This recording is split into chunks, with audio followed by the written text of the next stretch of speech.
Hello, good morning, happy teachers day to all of you. क्या हर किसी की ज़िंदगी में हर कोई बंदा टीचर है ना, कि कोई ना कोई चीज़ सीखने को मिलती है हम लोगों को, आप लोगों से। और पहले तो मैं आपको आपसी ये फाउंडेशन के बच्चों को स्पेशली मैं बहुत ज़्यादा थैंक यू कहना चाहूँगा कि आप लोगों ने इतना ट्रस्ट रखा हम लोगों पे इतने टफ टाइम्स में। और आई होप हम लोग भी आपको एक बेनिफिशियल रिजल्ट देंगे। मैं पूरा भरोसा दिला रहा हूँ कि आप लोगों का one of the best result आएगा। आप बस ब्लाइंड ट्रस्ट रखिए। ठीक है, हम लोगों ने भी अपनी तरफ से पूरी कोशिश की है कि ऐसी सिचुएशंस में भी अपनी तरफ से एक अच्छी एजुकेशन आपको दे पाएँ। तो बहुत बहुत शुक्रिया आपके लिए। जब बच्चा ट्रस्ट करता है ना टीचर्स पे, हार्ड वर्किंग टीचर्स पे, क्योंकि बहुत टफ टाइम से टीचर्स के लिए, तो टीचर्स के लिए एक सातवें आसमान पर खुशी होती है जब बच्चा उसको बोलता है ना कि मुझे आप पे भरोसा है, मुझे आप पे ट्रस्ट है, आप करवा दोगे, आप करवा सकते हो, वी नो यू। तो बहुत ज़्यादा मतलब, क्योंकि मैंने देखा हूँ कि ऑनलाइन एजुकेशन की जो धज्जियाँ उड़ी हैं, अब हमारा और आपका जो कांटेक्ट है ना, ये हमारे लिए बहुत बड़ी एसेट होने वाली है, ध्यान रखना। ठीक है, ये जो हम लोग रोज़ बात करते हैं इसको पूरा यूज़ करो और पूरा भरोसा रखो अपने पे और अपने टीचर्स पे। चलिए, अब हम लोग आज पढ़ेंगे माइनर। देखो, एक जनरल रूल क्या पढ़ते थे आप लोग, जब शुरू में पढ़ते थे तो आप लोग पढ़ते होंगे ना कि सर, माइनर पार्टनरशिप में कभी एज ए पार्टनर ऐड नहीं होता। यू नो दैट, कि वो जो मिनिमम मेंबरशिप होती है 2, उसमें कभी पार्टनर नहीं हो सकता, क्योंकि डेफिनेटली यार 18 साल से कम का बंदा है, कंडीशन ही फुलफिल नहीं करता, सेटिस्फाइड करता।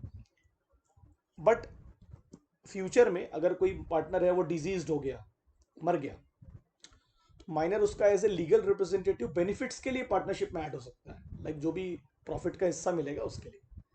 बाकी वो पार्टिसिपेशन नहीं करेगा, बुक्स ऑफ अकाउंट्स नहीं इंस्पेक्ट कर सकता है ना, डिसीजन मेकिंग में उसका भी रोल नहीं होगा। जनरल रूल क्या बोलता है, वैसे तो माइनर पार्टनर नहीं होगा, मगर अगर बनेगा, देखो क्या लिखा है उसमें, an agreement by a partner is void ab initio. Void is the meaning of void ab initio, not allow from the beginning.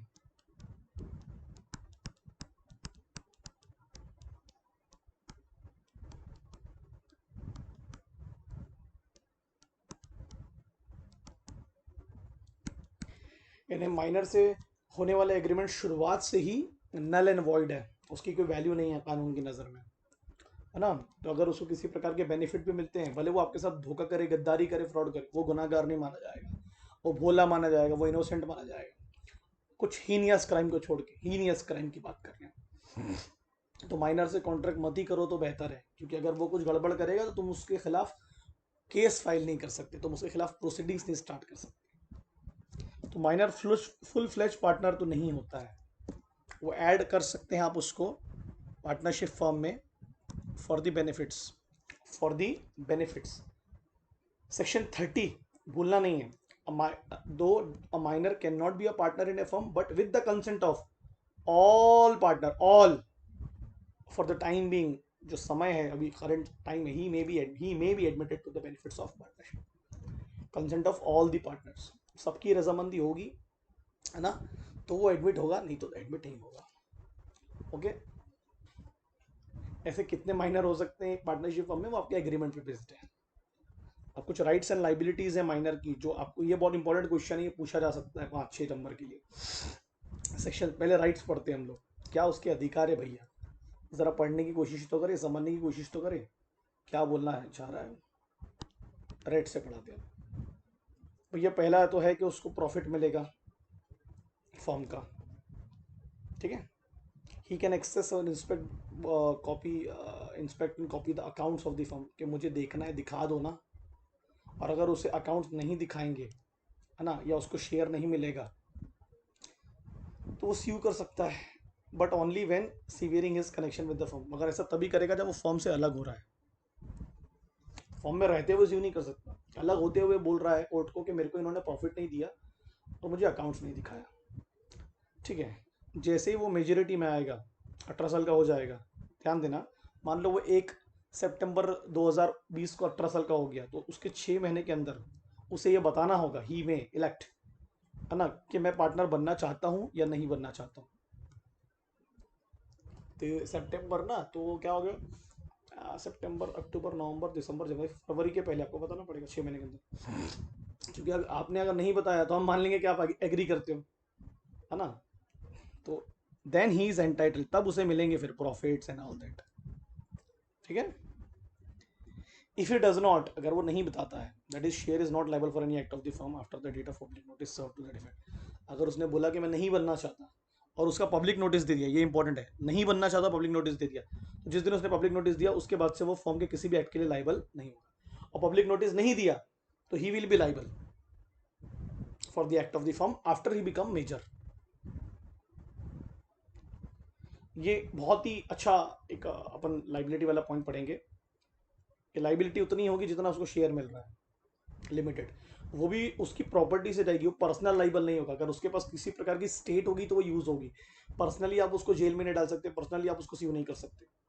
Minor देखो आ गया, माइनर की कोई पर्सनल लाइबिलिटी नहीं होती है ना, जो उसके माइनरिटी में रहते रहते फर्म ने लिया है। बराबर है कि नहीं बराबर है? आप माइनर जब सॉल्वेंट ही नहीं है तो आप उसको इंसॉल्वेंट कहां से डिक्लेयर करोगे? बट अगर फर्म इंसॉल्वेंट हुई तो उसका शेयर भी, देखो क्या लिखा उसमें, उसका शेयर भी ऑफिशियल रिसीवर को जाएगा, जो हम नॉर्मली कौन बोलते हैं, क्रेडिटर होता है, लिक्विडेटर होता है, कोर्ट के द्वारा अपॉइंटेड बंदा जिसको शेयर मिलने वाला। इस पे क्वेश्चन आ सकता है आपको। अब मेजोरिटी पे आ गया, वो मैंने बताया आपको 18 साल का हो गया वो बंदा, 6 महीने के अंदर उसको बताना है। तो क्या लिखा उसमें, within 6 months of his attaining majority और on his obtaining knowledge that he had been admitted, उससे पता चल चुका है कि भाई मैं 18 साल का हो चुका हूँ, 6 महीने के अंदर मुझे कहीं हाँ या ना देना है, तो मुझे पार्टनर बनना है या पार्टनर नहीं बनना है। हाँ, उसे डिसाइड करना होगा 6 महीने के अंदर कि whether he decide to remain a partner और लीव द फॉर्म। क्लियर है नहीं क्लियर है? अब यार इज, अगर वो नहीं चाहता not to become a partner तो उसे पब्लिक नोटिस, ये बहुत इंपॉर्टेंट, बाहर बताना पड़ेगा लोगों को कि मैं इस पार्टनरशिप फर्म का हिस्सा नहीं रहने वाला हूँ after becoming a major, and such notice shall determine his position as regard the firm. उससे क्लियर हो जाएगा कि ही इज, तो जिस दिन वो नोटिस देगा उसके बाद में, जैसे फॉर एग्जांपल 1 सितंबर 1 फरवरी, 1 सितंबर से लेकर फरवरी तक के बीच में उसको सोचने का समय था, तो वो फेज भी उसका माइनॉरिटी का ही माना जाएगा, ये ध्यान रखना। ठीक है। और जिस दिन उसने नोटिस दिया तो कंसिडर कर लिए कि भाई वो पार्टनर नहीं बनना चाहता। If he fails to give such notice, notice ही नहीं दे पाया, 6 महीने खत्म हो गए, तो he shall become a partner in the firm on the expiry of that 6 months। अपने आप वो पार्टनरशिप में ऐड हो जाएगा 6 महीने खत्म होने के बाद, है ना। उसे रजिस्ट्रार को नोटिस देना पड़ेगा कि तू बनना चाहता है कि नहीं बनना चाहता है। कितनी इंपॉर्टेंट चीजें पढ़ रहे हैं अपन लोग, या फोकस करो आप, कितनी इंपॉर्टेंट चीजें पढ़ रहे हैं। व्हेन ही बिकम्स पार्टनर, कैसे बनेगा? या तो बोलेगा मुझे बनाओ, या नोटिस देना भूल गया तो 6 महीने खत्म तो ऑटोमेटिकली बन गया with in specified time. Specified मतलब 6 month after attaining the majority. जब उसका बर्थडे आया तो उसकी राइट्स और लाइबिलिटीज सेक्शन 37 में अपने को पढ़ाना है।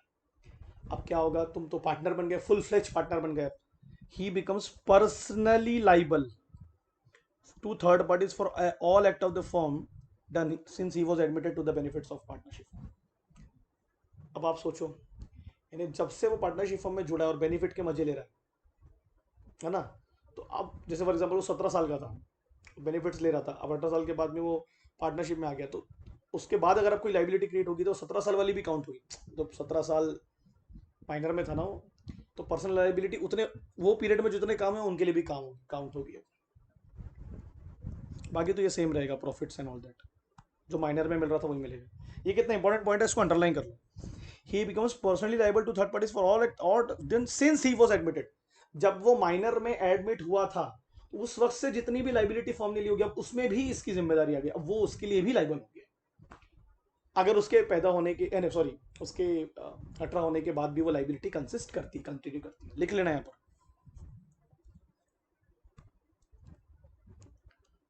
ही विल बी, विल बी, अरे विल बी भी आ गया, अरे अरे, liable for those acts also, Hindi में लिख रहा हूँ समझेगा, जब से वो माइनर के बेनिफिट्स ले रहा है। और नॉट टू बिकम तो खत्म, एज ए माइनर ही माना जाएगा। मैंने बोला ना, जैसे मैंने जनवरी में नोटिस दिया तो सितंबर से जनवरी का फेज भी मेरा माइनर ही माना जाएगा। क्योंकि मेरे नोटिस पे सब कुछ बेस्ड है, या नोटिस ना देने पर 6 महीने खत्म होने, देखो माइनर ही माना जाएगा, लिखा ना। नोटिस के बाद के काम के लिए मैं लाइबल ही नहीं हूँ भाई, बाहर में जाओ तुम। और पहले तो था ही नहीं क्योंकि मैं माइनर था। और अपने प्रॉफिट्स के लिए, प्रॉपर्टी के लिए स्यू कर सकता है पार्टनर्स को, अब तो डायरेक्टली अपने नाम पे कर सकता है, पहले तो नहीं कर सकता था, किसी की जरूरत पड़ती थी, क्योंकि माइनर स्यू नहीं कर सकता। इस पे आपको क्वेश्चन आ सकता है यार माइनर वाले पे, इसको ध्यान रखो यार। कुछ इंपॉर्टेंट पॉइंट्स मैंने आपको बताया, भूलना नहीं है आपको, ठीक है। ये मतलब बहुत ही इंपॉर्टेंट चीज पढ़ रहे हैं अपन लोग, ठीक है। अब मुझे बताओ, आप लोग पार्टनरशिप हम अपने अकाउंट्स में भी पढ़ा होगा, इनकमिंग पार्टनर क्या होता है मुझे बताओ। सर इनकमिंग पार्टनर मतलब एडमिशन ऑफ पार्टनर, जो नया पार्टनर हम ऐड कर रहे हैं तो consent of all the partners लगेगी, यस सर 100%। तो इनकमिंग पार्टनर कौन सी लाइबिलिटीज के लिए लाइबल होगा सर, जो उसके फॉर्म में एंटर होने के पहले की लाइबिलिटीज होंगी उसके लिए वो लाइबल नहीं होगा, फॉर्म में एंटर होने के बाद की जो लाइबिलिटीज होगी उसके लिए लाइबल होगा। बट अगर वो कंडीशन के साथ आ रहा है कि मैं पहली वाली के लिए लाइबल रहूंगा बट मुझे प्रॉफिट ज़्यादा चाहिए, तो फिर वो सर उसकी जिम्मेदारी। नॉर्मली जनरल रूल क्या बोलता है कि उसके एडमिशन के पहले की चीज़ों के लिए वो लाइबल नहीं रहेगा। क्या लिखा उसमें, अगर नया बंदा ऐड होगा तो डेफिनेटली आप रिकॉन्स्टिट्यूट करोगे पार्टनरशिप फॉर्म को, नया एग्रीमेंट बनाओगे, बनाओगे कि नहीं बनाओगे। एडमिशन ऑफ न्यू पार्टनर या रिटायरमेंट अगर होता है या किसी को भगाते हो आप पार्टनरशिप फॉर्म से, या इंसॉल्वेंसी होती है, तो आप रिकॉन्स्टिट्यूट ही करते हो, दोबारा से नया एग्रीमेंट क्रिएट करते हो, अनलेस और अनटिल 2 से कम ना हो जाए। इनकमिंग पार्टनर सेक्शन 31 क्या बोलता है, खत्म कर दिया हमने, सबकी मर्जी के बिना आ ही नहीं सकता हूँ, जितने पार्टनर्स हैं भाई वो एडमिट करेंगे कि हाँ उसको ज्वाइन करवा दो तो करवाएंगे, नहीं तो नहीं। क्या क्या लेके आएगा, कैपिटल, गुडविल, है ना। New partners becomes liable for the debts and acts of the firm only from the date of his admission. जिस दिन वो एडमिट हुआ उस दिन से वो लाइबिलिटी आएगी, उसके पहले नहीं, है ना। ओल्ड ओल्ड फर्म मतलब पुरानी जो फर्म थी, क्योंकि अब नई फर्म आ गई ना उसके बनने के बाद में। न्यू पार्टनर, अब ये लाइन मैंने एकदम से तरीके, अब बोलता वो एग्री कर सकता है अगर कि भाई मेरे आने के पहले की जो भी लाइबिलिटी उसके लिए भी मैं लाइबल रहूंगा, है ना। बट क्या लिखा उसमें, but such agreeing will not give to a prior creditor the rights of suing him because options of privity of contract. देखो ध्यान दो, ये 3 पार्टनर है, इन्होंने किसी प्रकार की लाइबिलिटी ली थी डी से, अब नया पार्टनर ऐड हो गया, फॉर एग्जांपल यहाँ पर एक्स, ध्यान देना। तो ये बोल रहा है कि तुम लोगों ने जो लाइबिलिटीज ली हैं एक्स डी से मेरे आने के पहले, उसको भी मैं पे करूंगा, कोई दिक्कत नहीं, एग्री। मगर वो खुद एग्री करेगा उसके एडमिशन के पहले के, आप पार्टनर्स फोर्स नहीं कर सकते। बट जो क्रेडिटर है उसके पास अधिकार नहीं कि वो उसको स्यू करे, वो तो उसी को स्यू करेगा जिनसे उनका कॉन्ट्रैक्ट हुआ था, कॉन्ट्रैक्ट तो एबीसी से ही हुआ था। भले एबीसी एबीसी और एक्स ने अब मिलकर डिसाइड कर लिया ना कि एक्स भी पे करेगा। अब ध्यान देना, तो प्रीविटी ऑफ कॉन्ट्रैक्ट में रिलेशनशिप, तो रिलेशनशिप तो डी की एबीसी से ही है, कॉन्ट्रैक्ट एज ए क्रेडिटर और डेटर, ठीक है। उसी पार्टनर्स के लिए लाइबल है कौन, एक्स सिर्फ एबीसी के लिए लाइबल होगा, क्योंकि अब तो उसने हाँ बोल दिया ना, तो उसको लाइबल बना सकता है तू, अगर तुम के साथ एग्री करता है एक्सप्रेस में, ठीक है। बट उसको स्यू नहीं कर सकते ना, क्रेडिटर की कंसेंट जरूरी है कि भैया ये बंदा भी हमारे साथ लाइबिलिटी बियर करेगा, उसको बताना पड़ेगा ना कि ये एक और ऐड हो गया, ये भी हमारे साथ अब लाइबल हो चुका है। तो एक नया कॉन्ट्रैक्ट आप बना सकते हो। फॉर एग्जांपल अगर आप क्रेडिटर से पूछ रहे हो, जैसे एबीसी ने बोला डी को कि अब लाइबिलिटी में हम एक्स को भी जोड़ लेते हैं कॉन्ट्रैक्ट में क्योंकि वो भी हमारा पार्टनर हो चुका है, तो डी बोलेगा भाई मैं तो इसको नहीं जानता, तो डी बोलेगा ठीक है, तो अब नया कॉन्ट्रैक्ट बनेगा। पहला कॉन्ट्रैक्ट किसके पास था, कॉन्ट्रैक्ट था डी का एबीसी के साथ में, अब डी का किसके साथ होगा, ए बी सी और एक्स के साथ में। तो जब पुराने कॉन्ट्रैक्ट को खत्म करके नया कॉन्ट्रैक्ट हम बनाते हैं, एग्जिस्टिंग कॉन्ट्रैक्ट को खत्म करके एक नया कॉन्ट्रैक्ट बनाते हैं, सेम पार्टीज, पार्टीज तो सेम ही है ना, एक ऐड हुआ है बस, तो उसको हम बोलते हैं नोवेशन। क्या बोलते हैं, नोवेशन, एग्जिस्टिंग कॉन्ट्रैक्ट को खत्म करके नया contract banana with same parties. और ये तो मैं आपको पढ़ा चुका हूँ कि अगर दो दो ही पार्टनर्स हैं तो वो ऑटोमेटिकली डिसॉल्व हो जाएंगे अगर एक खत्म हो गया, तो अपन ने पढ़े, ठीक है। In this event there is no partnership at all because new partner introduce without the consent of others, दूसरा बचा ही नहीं कुछ, तो क्या आप, तो पार्टनरशिप ऐसे ही खत्म हो जाएगी। ये अच्छा पॉइंट पढ़ा अपन ने, है ना। ये सब अच्छे पॉइंट पढ़े, इस पे काम आएगा आपको। आउटगोइंग पार्टनर क्या होता है, रिटायरमेंट, जा रहा है, बाय बाय टाटा, क्या बोल रहा है भैया मैं जा रहा हूँ ना, तो जाने जाते टाइम मैं पब्लिक नोटिस दूंगा, तो जिस दिन मैं पब्लिक नोटिस दूंगा उससे बाद के तुम्हारे जितने कर्म कांड है उसके लिए मैं लाइबल नहीं रहूंगा, और उसके पहले के लिए मैं लाइबल रहूंगा, सिंपल। उसके पहले जो बेनिफिट मिलने वाले थे मेरे रिटायरमेंट के नोटिस के, वो मुझे मिलने चाहिए, उसके बाद अगर कोई बेनिफिट्स मिल रहे तो मुझे नहीं मिलने चाहिए। अब सुनो पूरी बात, अगर ए 10 सितंबर को रिटायर्ड हो रहा है, ध्यान देना, तो इसके बिफोर जितने काम हुए हैं लाइबिलिटीज, उसके लिए लाइबल रहेगा। नोटिस भी 10 सितंबर को दे दिया उसने, पब्लिक नोटिस, ध्यान देना, बहुत इंपॉर्टेंट है। इसके बिफोर जो बेनिफिट्स थे वो भी इसको मिलेंगे। Understand what I am trying to say. कुछ लाइबिलिटीज बाद में भी अराइज होती है, कुछ बेनिफिट्स बाद में भी मिलते हैं, वो भी इसको मिलेंगे। तो जो बेनिफिट्स बाद में मिलने वाले होता है ना कि भाई मैं 10 तारीख को रिटायर्ड हुआ, 20 तारीख को कुछ शेयर आने वाला था, तो 20 तारीख को मिलेगा मेरे को, कोई दिक्कत नहीं। सेम कुछ लाइबिलिटीज 20 तारीख को अराइज होने वाली थी, एडमिट अगर हम पहले ही कर चुके थे, है ना, एडमिशन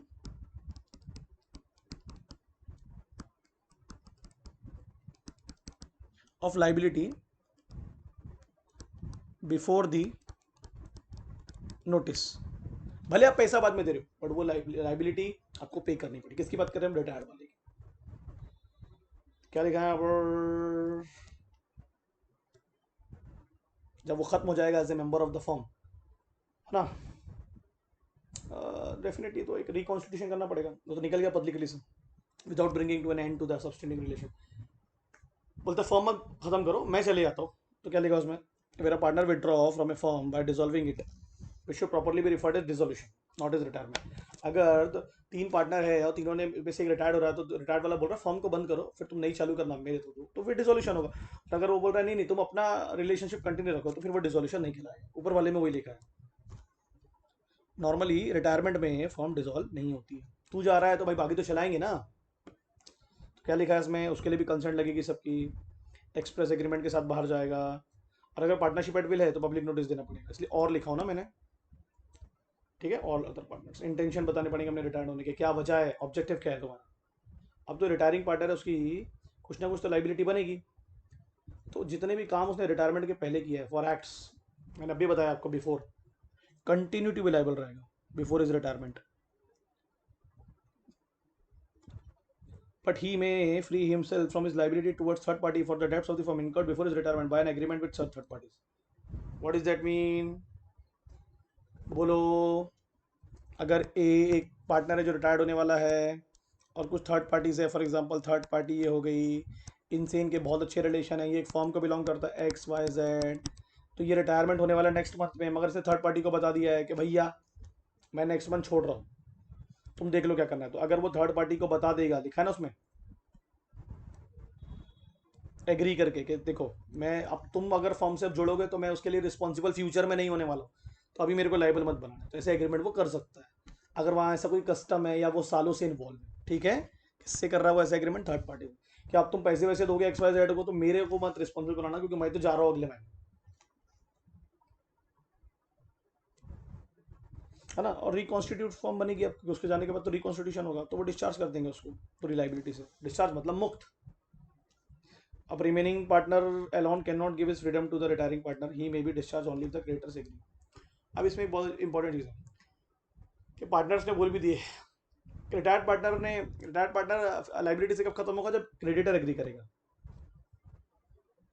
चलो एग्जिस्टिंग पार्टनर ने तो बोल दी चल तू, तेरी लाइबिलिटी खत्म, बट क्रेडिटर के नज़र में तो तुम अभी भी पार्टनर हो, जो भी क्रेडिटर्स होंगे दूसरे, है ना। यहाँ पर सिर्फ पार्टनर्स के डिसॉल्व करने से कुछ नहीं होगा, थर्ड पार्टी भी एग्री करना चाहिए कि चल तेरे से नहीं लूंगा अब। तो ये पॉइंट हमारे लिए बहुत ज़्यादा इंपॉर्टेंट होगा। रिटायरमेंट के बाद के एक्ट के लिए वो रिस्पॉन्सिबल रहेगा क्या? लाइबिलिटी ऑफ रिटायरमेंट, अब देखो ये बहुत इंपॉर्टेंट लाइन है, देखते हैं इसको समझते हैं।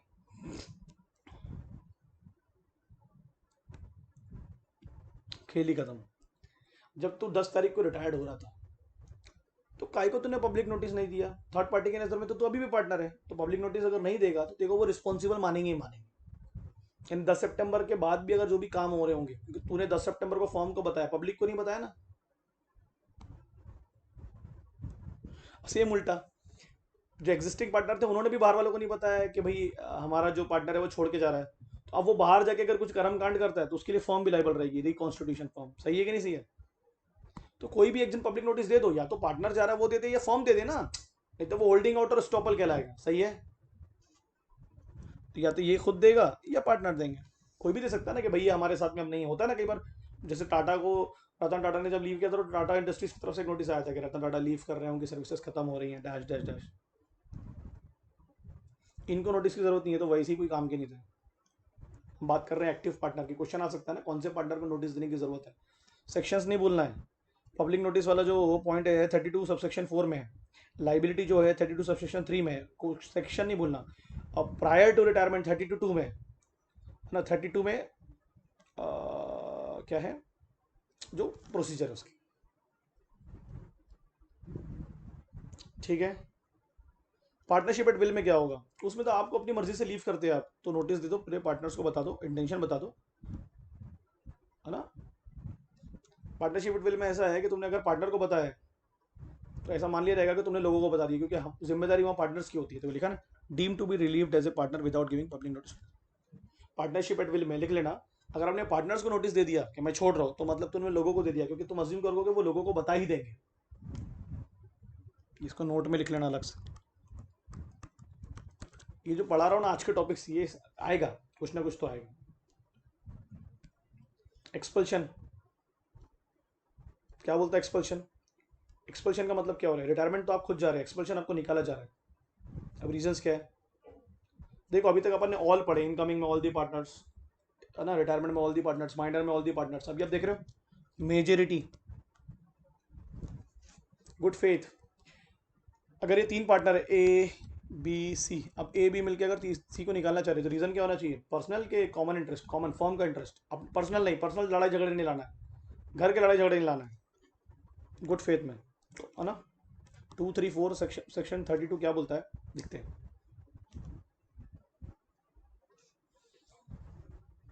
जो ऊपर पन्ने पड़े 234 apply to an expert partner retired partner, जब निकाला भी जा रहा है बट साथ में रिटायर्ड भी हो रहा है, तो ऊपर की जितनी लाइबिलिटीज थी उसकी पोस्ट प्री, वो सब इस पर एप्लीकेबल होगी। एनालिसिस क्या बोलते हैं? एक तो पावर जो है निकालने का वो कॉन्ट्रैक्ट में लिखा रहेगा, मतलब ये जब पार्टनरशिप में जाएंगे तभी लिख देंगे कि देखो कुछ गड़बड़ हुई तो हम तुमको भगा सकते हैं एक दूसरे को। मेजोरिटी के साथ, पूरे पार्टनर्स नहीं, 5 पार्टनर है तो हो सकता है 3 माने निकालने के लिए, तो 3 भी चलेंगे। और गुड फेथ में होना, पर्सनल इंटरेस्ट नहीं होना, नो पर्सनल इंटरेस्ट, पर्सनल लड़ाई नहीं होना चाहिए। अगर ये कंडीशंस फुलफिल नहीं हुई तो तुम एक्सपल्शन मानोगे ही नहीं। ये कंडीशंस, पावर है, मेजोरिटी है, गुड फेथ, और ये एक और कंडीशन। गुड फेथ का मतलब क्या है? गुड फेथ की अब 3 कंडीशन है, इसकी 3 कंडीशन। पार्टनरशिप के इंटरेस्ट में कर रहे हो, not the personal interest. Notice दोगे आप उसको निकालने से पहले, उसको उसको अपनी बात रखने का मौका दोगे।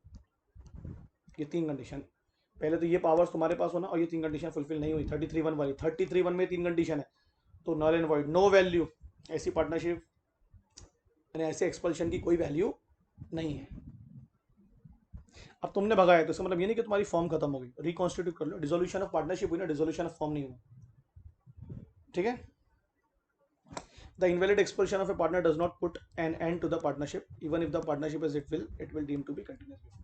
अगर गलत तरीके से निकालते हो किसी को तो पार्टनरशिप पे कोई फर्क नहीं पड़ने वाला, पार्टनरशिप कंटिन्यू कहलाएगी। क्योंकि गलत तरीके से निकाला ना, भले वो पार्टनरशिप एट विल क्यों ना हो। क्या लिखा है एग्जाम्पल में? A B C are partners in a partnership firm, they were carrying their business successfully for the past several years. A B C मिलके सालों से धंधा कर रहे, बिजनेस कर रहे। उनकी बीवियां एक क्लब में मिली, देखो ए और बी की, और लड़ने लगी कुत्ते के जैसे, नहीं कुत्ते के जैसे नहीं, ऐसी, मेरा हस्बैंड बेहतर है, मेरा हस्बैंड बेहतर है, तेरा हस्बैंड स्लीपिंग पार्टनर है, आता नहीं, तेरा हस्बैंड मेरा एक्टिव पार्टनर है ना। एक ही वाइफ वॉज हर्ट बैडली, बड़ा मारी भी ने एक ही वाइफ को, बड़ा बड़ा घुसा घुसा के। एक और एंग्री, ये क्या तरीका हुआ भैया? और उसने सी को कन्विंस किया कि आज मेरी बीवी को मारी, कल तेरी बीवी को मारेगा, चल बी को निकाल देते हैं पार्टनरशिप फॉर्म से। तो ये तो पर्सनल रीजन हुआ, पार्टनरशिप फॉर्म का रीजन थोड़ा हुआ। तो तेरी लड़ाई हुई, तू सॉल्व कर, फॉर्म क्यों वो कर रहा है? विदाउट नोटिस उसको निकाल दिए। अब कंसिडर करो और इसका आंसर तुम मेरे को लिख के दो, ये मैंने इसमें से आंसर वो कर दिया, तुम लिख के दो मेरे को। तुम क्या लिखोगे? पहले प्रोविजन कि सर एक्सपल्शन का मतलब ये होता है, ये कंडीशन होना, ये तीनों कंडीशन होना। फिर एनालिसिस में डालना कि सर इस केस में इन लोगों ने गुड फेथ में किया कि नहीं किया, तो वो वैलिड होगा कि इनवैलिड होगा बताना। ये आप मेरे को लिख के भेजेंगे, ठीक है। इंसॉल्वेंसी, क्या बोलती है इंसॉल्वेंसी? बोलो यार,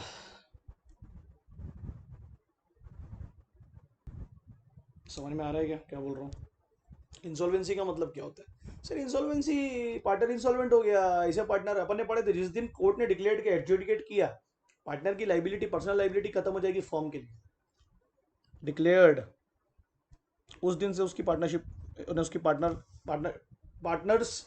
पार्टनरशिप क्या बोलेंगे, उसका पार्टनर होना ही खत्म हो गया पार्टनरशिप फॉर्म, जिस दिन उसको कोर्ट ने डिक्लेयर किया, जिस दिन कोर्ट का ऑर्डर आया, है ना, वेदर और not the form is there by dissolve, form dissolve हो ना हो, वो तो फॉर्म से खत्म हो गया, उसका तो नाता खत्म हो गया, उसके ना फॉर्म के लिए वो लाइबल होगा ना उसके लिए फॉर्म लाइबल होगा। को लिखा ना, उसकी प्रॉपर्टी किसके पास जाएगी अब, official assignee, receiver, creditor, cease to be the liable for any act of the firm after the order. What does that mean? अगर उसकी इंसॉल्वेंसी के बाद में फर्म ऑफ किसी प्रकार की लाइबिलिटी लेती है तो वो इंसॉल्वेंट पार्टनर की एसेट्स को यूज नहीं कर सकती, क्योंकि वो तो हो गई रिसीवर की, और वही कोर्ट के ऑर्डर के बाद अगर वो कुछ गलत काम करता है तो फर्म उसके लिए लाइबल नहीं होगी। ठीक है ना, इफेक्ट क्या होगा इंसॉल्वेंसी का, जल्दी बोलो मुझे। एक तो पार्टनरशिप से खत्म हो जाएगा तुरंत जिस दिन कोर्ट का ऑर्डर आया,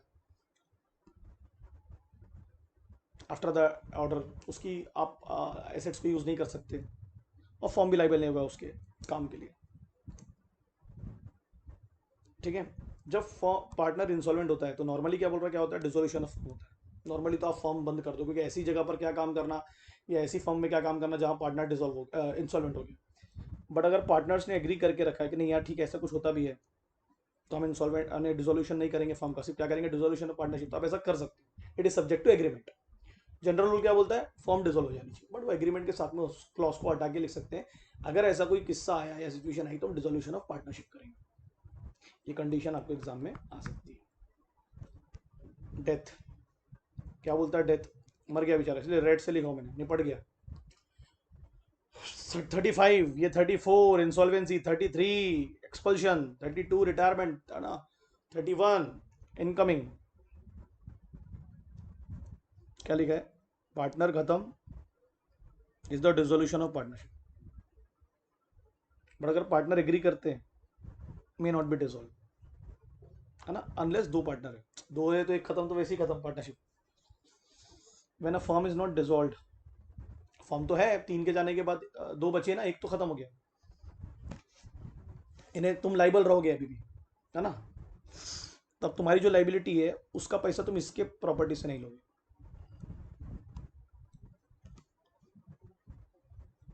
कौन से एक्ट की बात कर रहा हूं, for any act after his death, उसके मरने के पहले के जो एक्ट है उसकी तो उसमें स्टेट यूज होगी ना, देखो लिखा ना, उसकी प्रॉपर्टी उन्हीं चीजों के लिए यूज होगी जो उसके मरते वक्त काम किए गए, undertaken during his life time, और इसके लिए कोई पब्लिक नोटिस की जरूरत नहीं है, वो मरते टाइम कैसे देगा।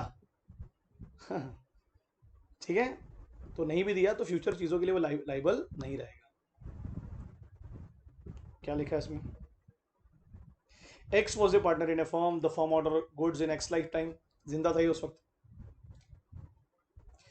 X was a partner in a firm. The firm ordered goods in X lifetime, but the delivery of the goods was made after that. But उसके सामने तो ऑर्डर हो चुका था ना मरते वक्त।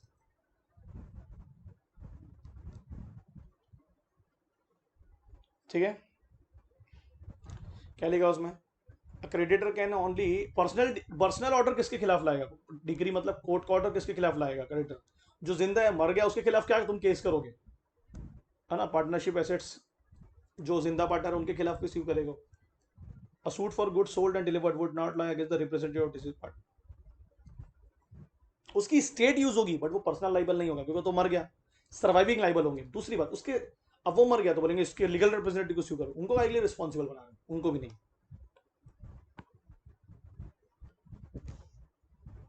ठीक है, x was a partner, firm order किया goods in life time, but the delivery बाद में हुई, x estate would not be liable, x की स्टेट भी लाइबल नहीं होगी।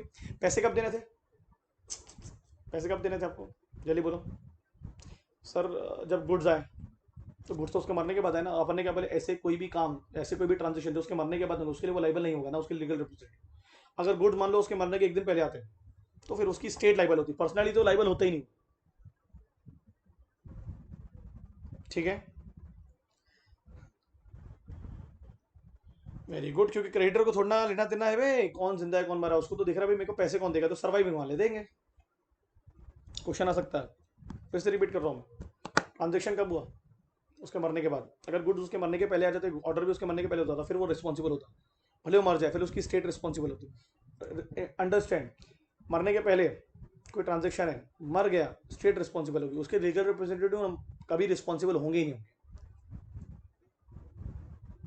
मरने के पहले मरने के बाद भी। ठीक है, डिग्री मतलब ऑर्डर ऑफ द कोर्ट। ठीक है, क्लियर है, खत्म। ये खत्म हो गया तो फिर आगे अपन निपटाएंगे। अच्छा, इसको खत्म करो।